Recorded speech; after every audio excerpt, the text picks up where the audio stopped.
RTC డ్రైవర్లు సిబ్బంది తమ ఆరోగ్యం మీద దృష్టి కేంద్రీకరించాలన్నారు విశాఖ పోలీస్ కమిషనర్ శంకబ్రత బాగ్చి.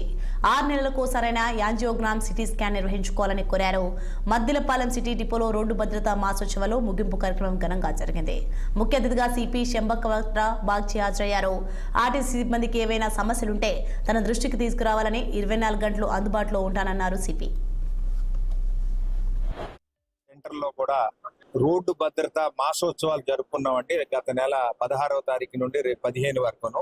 ఈ సందర్భంగా ఉద్దేశం ఏంటంటే రోడ్డు భద్రత ఎలా తీసుకోవాలన్నది ఆర్టీసీలో డ్రైవరు కండక్టర్లు అందరికీ మరియు మిగతా ప్రయాణికులకి ప్రజలకు కూడా ఈ భద్రత మీద ఎక్కువ దృష్టి పెట్టాలి. మన ఇండియాలో ఎక్కువ యాక్సిడెంట్లు 2 లక్షల వరకు అవుతున్నాయి.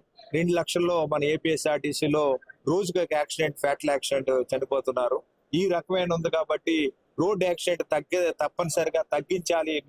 నిలువ ప్రాణం ఒకటి పోయిందంటే కుటుంబాల్లో విపరీతంగా ఆర్థిక ఇబ్బందులు, అనేక ఇబ్బందులు పడతారు. కాబట్టి ఈ భద్రతపై దృష్టి పెట్టాలని సెంట్రల్ గవర్నమెంట్ నుండి ప్రతి వారోత్సవాలు ఉంటాయి. ఇప్పుడు మాసోత్సవాలు జరుగుతున్నాయి. ఈ మాసోత్సవాల్లో మెయింటెనెన్స్ డే అని, తర్వాత మెడికల్ డే అని, ఫ్యామిలీ కౌన్సిల్ డే అని డిఫరెంట్ డేస్ అన్ని చేసి మన ప్రయాణికులకి అందరికీ ఈ భద్రత మీద ముఖ్య ఉద్దేశం చెప్పాము. అదేవిధంగా లాస్ట్ ఇయర్ తో ఇప్పుడుతో కంపేర్ చేస్తే సగానికి సగం.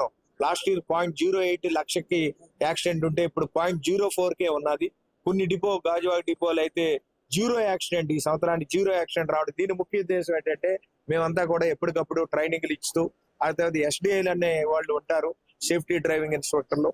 వీళ్ళందరూ కూడా ప్రతి డ్రైవర్ ను ఫాలో అవ్వకుంటూ, ఎవరైనా ఆరోగ్య సిపి గారు కూడా కొన్ని ఆదేశాలు ఇవ్వడం జరిగింది. ఎవరైతే ఆరోగ్యం బాగోలేదో వాళ్ళందరికీ టెస్టులు చేయించమన్నారు తప్పనిసరిగా.